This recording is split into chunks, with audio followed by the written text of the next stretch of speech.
This time I had a chance to step back, and everybody keeps saying, they changing ourselves. No, we ain't changed up anything. It's the same thing we always do, you know? And when I lost him, I was hurt, because that was my first time losing a fighter that you put so much into. Calvin Ford, what does he mean to you when you hear that name? What does he mean when you first hear that? A father. In a recent interview, Calvin Ford addressed his departure from Gervonta Tank Davis's training team after Tank fired him. He expressed a desire to see Davis continue to progress, emphasizing the need for someone who can effectively challenge and push him to new heights. However, Ford was also angry at Tank's harsh behavior with him after the controversial Lamont Roach fight. What's the best for him? I'm hoping that he do what I need him to do. You know what I'm saying? You see how I asked him, are you ready? You know what I'm saying? Because I need somebody that's going to really push Tank, so I can see different levels of it. This time I had a chance to step back, and everybody keeps saying, they changing ourselves. No, we ain't changed up anything. It's the same thing we always do, you know? Going into the, the training camp, how was it? Or you said yes, you stepped back a little bit. Well, how was it, splitting the time? How's it going to be splitting the time to No, this is Saturday something night? that we do all the time. You know what I'm saying? Right now, y'all know all I got to do is speak. Been taking out history since I was a kid. When I stepped in the gym, B said, yo, I'm glad you here now. He watched him. He said, boom. And I see the light in Tank. I just can't wait to see all of that come together. Fight night. How's going back to being in the corner? How do you see Gervonta right now? Just being in camp, because at first when we talked to him in the press conference, he was very open about retiring and he was done. And now he said that y'all have to understand. He a young man. He have a family. He want to do something. Enjoy something. Don't take some time. I took a little bit of time out. You know what I'm saying? It refreshes you. Get you back on that. During a crucial moment in Tank Davis's fight, an unexpected exchange between him and his longtime trainer, Calvin Ford, took center stage. As Ford attempted to wipe the sweat from Davis's face and offer instructions between rounds, Davis abruptly interrupted, saying, "You gotta stop and listen to me." This rare moment of visible frustration from Davis toward Ford suggested a deeper issue. Perhaps a breakdown in communication between the fighter and trainer. Davis and Ford's connection wasn't just professional, it was deeply personal. Davis had once said that Ford knew exactly when he was about to stop an opponent. Their relationship was built on mutual trust, experience, and an unspoken understanding of each other. For years, this partnership was a key factor in Davis's rise to prominence. Ford played a major role in shaping Davis into one of boxing's most dangerous fighters. However, as the recent tension showed, something had changed. Matter of fact, before they stopped it, I said every time I stopped somebody, I called it out, didn't I? Every time he come in the corner and talk to him, I said, yo, what you doing? He'll look this way, he'll look this way. He's about to stop. Can I start touching them more and more?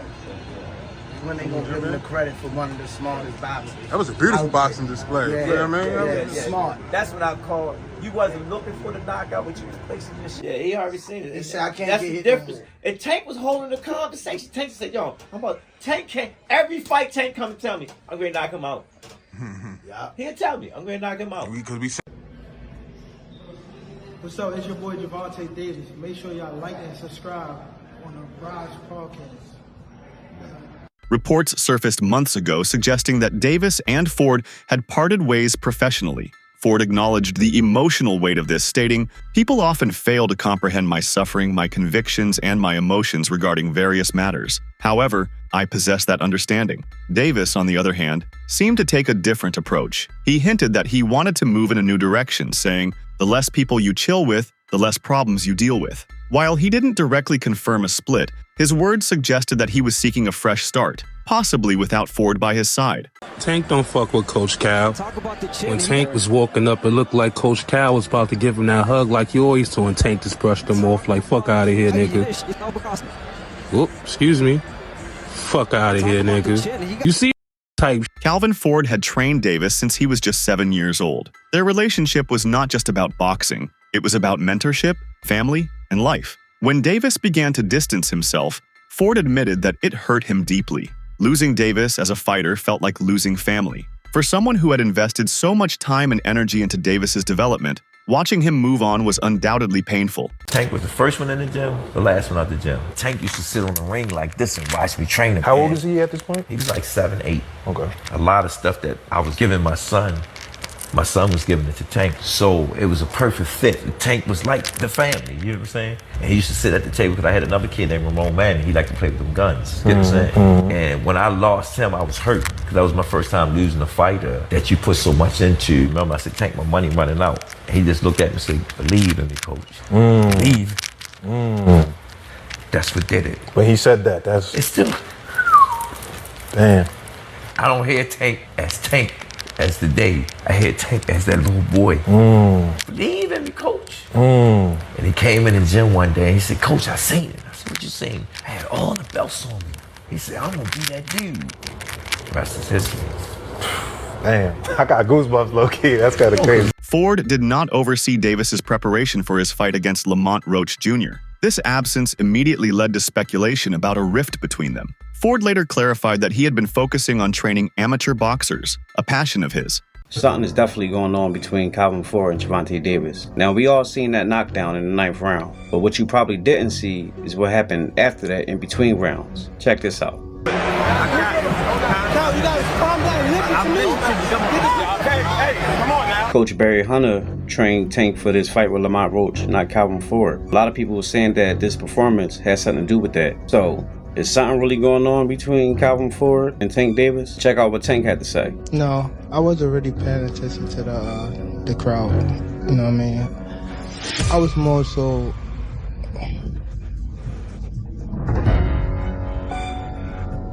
It's something we gotta work on in the corner, for sure. But that explanation didn't stop fans from wondering whether this was the beginning of the end for their partnership. That little break in between you guys not being, was there like kind of like a family fondness where? No, like, he came to see me. Dad, slow down on worrying about you because, boom, he knows that I spend time with my amateurs. You know me. Both of y'all know me very well. Yeah. Don't I spend time with my amateurs? Yeah. All the time. That's my peace. And he know when I go spend time with my peace, I'm going through things. You know what I'm saying? When he was there, at least I know where he was at. Because it was something that we didn't do. It's something that we normally do. Y'all with me? And it was good for us to tell you the truth, because when I stepped back in the head biggest gym and I haven't been there, it brought back so much memories. When we first started off, and him seeing all us working together, he was happy. And at the end of the day, it's what it's about, the fight. One of Ford's greatest strengths as a trainer was his deep understanding of Davis's mindset. He knew how to push the right buttons, how to get Davis in the right frame of mind, and how to motivate him when things got tough. Ford's ability to connect with Davis on a psychological level was one of the reasons for their many successes. Without Ford's influence, some wondered if Davis would lose the mental edge that had made him so dominant in the ring. Just did. We got off the cameras once. It ain't about the dub with me. It's about, do you got that will against will? I don't know. I know I can. I ain't pushed no buttons with Tank yet. I came from a different beast. I understand what we got to go against every time we get in there. That square box of lunch is serious. So when I talk to him, he know what I'm talking about. But let's see. April the 22nd, Tehran, deal with it. Davis has often spoken about Ford's role in his life, describing him as more than just a trainer. As a young fighter growing up in Baltimore, Davis found stability in Ford's mentorship. He even lived at Ford's house at one point. You know, Calvin, he been with me since I was 7. I used to sleep in Coach Calvin's house. I used to sleep at his job when he was working at a seafood restaurant in Baltimore. When I had to train Tank, when I didn't want him to get in trouble and I wanted to make sure we was together, I used to take him to work with me. And he'd chill. Everybody know him. Everybody know him at work. Remember, Calvin used to fuss at the guys that was coming up with me, and they was in the streets a lot. He was telling them, like, you can't have 1 foot in and 1 foot out. You gotta be, like, all the way in it. Like, focus on the goal, you know, and them guys, they went left, and unfortunately, they got killed. You weigh the odds out like that. Do you want him to go to jail or you want him to live? That's the whole idea, to come to the boxing gym If I ain't had the people I had around me, like the people that started with me and things like that, I probably would have been off the scene for a long time. The gym became a second home for Davis, a place where he felt the kind of love and guidance he hadn't always received elsewhere. For Davis, Ford wasn't just a coach, he was a father figure. You hear that name, what does it mean when you first hear that? A father. Mm-hmm. Father. Father. And then he's one of the guys that held a lot of this, like, this whole family together. Mm-hmm. Him with Kenny, but for sure, like, them two, they held the whole camp together, for sure. Wouldn't be here without him? Would you say that? Without Calvin? Yeah, I probably wouldn't be here without him. Just off of the fact of when I was coming to the gym, I was getting that love that I ain't have at home type stuff. So it was always like, Calvin, saying I walked through the gym, Calvin, like, looking for him type stuff. He told me he used to come to the gym and you'd be outside, sleep in front of the gym, in front of the door. Yeah, I used to run from I go to school, and then from school, I go straight to the gym, don't tell my grandma or nothing. Just go straight to the gym. And the gym was closed. The gym didn't even, I used to get out of school probably 3 o'clock, and the gym didn't open till like 4:30. I'd just be outside just sleeping on the front of the gym, just waiting. Police grabbed me before, like, get up. Think I'm just out here just grab me, like, what you doing out here? I'm waiting on the gym. All for a reason. Yeah. All for a reason. As rumors spread, Davis addressed them head on. He assured fans that Ford wasn't going anywhere. Calvin ain't no going anywhere, and I ain't going anywhere either. Davis was adamant that their relationship was intact. At DC, they call me Mo. Calvin is Calvin, you know what I mean? I got Calvin tatted on me. Calvin ain't going nowhere. Y'all don't even know Calvin for CCO. I know Calvin, you know what I mean? Y'all don't know. Calvin is Pops. He ain't going nowhere. I got that nigga tatted on me. This shit for life. Loyalty over everything. It's just, you know?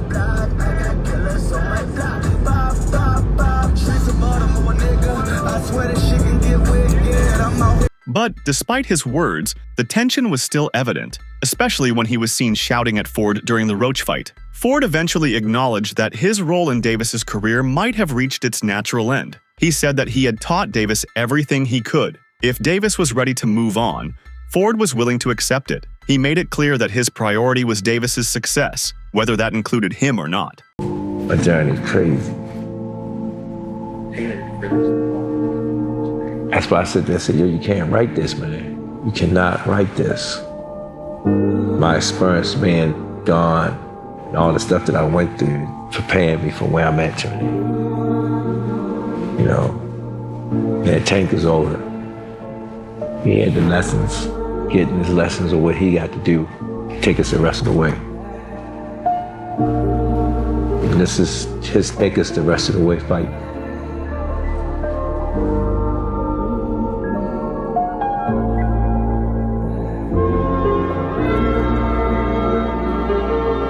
Ford helped Davis navigate the challenges of Baltimore's streets, keeping him focused on boxing rather than the dangers that surrounded him. Their journey was one of resilience, determination, and an unwavering belief in each other. Let me explain something to you. Tank don't look at me as coach, he look at me as dad. Do it look like his son supposed to be taking care of dad? I don't even feel right. Y'all hear this time? Oh, Tank don't pay his coach. Tank gives me anything I want. Right. But I'm a man at the end of the day. Absolutely. And I'm a hustler. Right. Second and foremost, I came from that cloth. You know what I'm saying? He watched me lose my house, my wife, my family. He watched me do it. It's bigger than boxing. Right. Boxing is just a web. During the Roach fight, Ford observed that Davis didn't take his performance to the next level. He didn't dominate the way he usually did. Ford noted that Davis had opportunities to close the show but didn't seize them. This raised questions. Was Davis missing Ford's guidance? It just went like you said. It was we looked at 3 rounds. Brian was calling out, yo, I need 3. We got 1. I need 2. He got the 2. But he forgot where he was at. He thought he was still in the 8th round. He thought he still had rounds to go. Thought he still had rounds to go. Thought he was in the 8th round. He was good. We just couldn't figure out why he wouldn't pick it up. Right. And so I think it was maybe a lack of focus just for a little bit, and we'll fix that. But nevertheless, I think that made that fight a draw. This question is for Coach Calvin Ford. This is Matt from Brunch Boxing. Now, we know that Tank has talked in the past about retiring, leaving the game of boxing. As someone that's had Tank since basically he was a puppet, you phrased him as a boxer and a man, what would you like to see Tank do after tonight? I like to see Tank to do what he want to do. I said at the last press conference. Y'all got to understand, them guys been doing it since they were little. This might energize them again. Oh, yeah. In fact, he backstage right now talking about he want a rematch. So, backstage, you want to go to the gym right now. yes, that's what he said. So I think that retirement stuff is out the door. Yeah, so. Chris Murray, Philadelphia Sunday Sun. I gotta ask this question in the sense that you said, Cal, this was Cal before, and for Coach Berry as well. You said before the fight that you wanted to see him take his game to another level. What didn't he do in this fight that that you felt he could have done and whatnot, and pretty much opened the fight up to being a draw? Well, like I said again, they've been knowing each other since they were little. And Roach, he stepped up for the cause. He stepped up. You know what I'm saying? And again, Tank history. I always sit there and tell you I don't like knockouts, like punishment. You know what I'm saying? And then sometimes things got to happen to make you get back to where you belong at. You know what I'm saying? And that was a good, skillful ass fight. Skillful. Both of them wouldn't take certain chances. Some of them take chances. You know what I'm saying? We seen. It was like we was on a boat, and it was just like this, But we thought he could have did more. Thought he could have did more, and hack off to Lamont Roach. Yeah. You know what I mean? He was prepared. Yeah. There were shots that he took that the average person would have went out on, and he took pretty much. Tank was sitting on the uppercut, and he threw it, and he was able to catch some of those uppercuts. So yeah, you got to give him credit. Ford had always been the voice that kept Davis focused. During past fights, Ford would push Davis to close the show. His instructions weren't just about strategy, they were about belief. When Davis was in the ring, Ford's confidence in him made all the difference. In my mind, this is why Gervonta Davis struggled that fight, so just roll with me for a second, you'll see where I'm going. I don't know if y'all noticed it right away, but I noticed it. Calvin Ford was not the head man in the corner, which I didn't really understand. And before the video continues, go ahead to the follow button because we're about to deep dive into this and we post every day. Calvin Ford was not the lead man who's been with Gervonta since he was a damn near child. Honestly, since he was a child. Why would you do that? I don't know if they were underestimating the fight. I don't know if they were just trying to change it up and try something new because this wasn't a huge opponent. I don't know if there's something wrong with Calvin or Calvin's not going to be there. I don't know. But that was damn stupid. Because you notice when shit started hitting the fan, guess what voice popped up on that screen? Put his head through ropes and Calvin started coaching. When Tank's eye messed up, guess where he looked? He didn't look at that other corner man. He looked for Calvin Ford. Also, Tank talked a lot during this fight. It was a little bit of a different Tank than we've seen. He was chirping with the fire, which isn't new. He was arguing with the ref. He seemed not composed. I feel like that would have been different with a Calvin Ford in his corner. Because I'm going to be real, the advice that his corner was giving him was dog shit. Yeah, he won the fight, but let's be real, he shouldn't have won that fight. But y'all let me know what y'all think. I think that definitely played a role, and I feel like if Calvin was there, it would have been a little different. But yeah, not a good boxing night from Tank, and this is from a Tank fan. So Davis has thrived under Ford's guidance for years, but in his fight against Roach, something was missing. Fans noticed that Davis wasn't as sharp as usual. Without Ford's usual involvement, Davis struggled to find his rhythm. Some even called it the worst performance of his career. Ford understands that every great fighter eventually has to find their own way. While Floyd Mayweather once mentored Davis, Tank had to step out of Floyd's shadow. Now, Ford believes Davis is at a similar crossroads. He must decide his own destiny. Another thing I want to touch on is the Floyd situation. Floyd is Floyd. That's like I say, Tank is Tank, man. But at the end of the day, the man is chasing greatness. And you should be supporting that. I always tell you that. You should be supporting that, It's a rocky road that we're seeing what's going on. Just pay attention, man. The story is going to reveal itself, But again, that's how you burn bridges. Somebody said, they say the true colors of a person is coming out, man. they can't stand it. You know, calm is I don't like using that word calm. You know, but our Lord knows. He knows. He knows. He knows. While Floyd gave Davis a platform and Ford provided mentorship, Davis's success ultimately came down to his own talent, timing, and destiny. Ford acknowledges that no one person can take full credit for Davis's rise. His success was written long before anyone else could claim responsibility for it. How important was it for Tank to learn? That was the blessing. That wasn't my work. That wasn't Tank work. That wasn't Floyd work. It was the stars, the moons, or whatever, bringing them together to create greatness. So we can have this greatness carry us to the next generation. You showed humbleness on stage at the press conference today, giving it immense props to the guys at the other side of the table, to Tank, to Goose, and to... I grew up off them. I grew up off the legends of what they did when we was watching boxing, when they said boxing was great. Boxing still is great. You just got to get the guys to do what they do. Thanks, Steve. To do what they do. When asked who he wants Davis to fight next, Ford broke down a detailed list of potential opponents. He showed that, regardless of their current status, he still wants the best for Davis. Davis and Ford have been through too much together for this to be the end. But with the tensions, the rumors, and the shifting dynamics, one question remains. Can they find a way to repair their relationship, or has their time together truly come to an end? Who do you want to see? You, as a guy that's in his trainer, that's like a father figure to him, you're training him all the time, you know him, both y'all from the streets of Baltimore the whole bit. Who do you want to see Tank fight next? I want him to get all of them that ran their mouth. Give me the names. I need names, Calvin. I need names. You already know. We went down to, we working on the big four. It was Garcia. That's the first one. Roma, I hope we get him soon. Shakur, he's going to get it. He know he's going to get it. It's just Bob is in charge of that. You know what I'm saying? Bob know what he's doing over there. You can't tell Bob how to run his game because he's like a vet at this. He's been doing it for so many years. That's going to happen. All the fights that we'll want, they have no choice. They're going to take the fight when it's time to take the fight. It's just right now, who's going to take the fight? That's the question. That's it for today's video. Stay tuned. Until next time.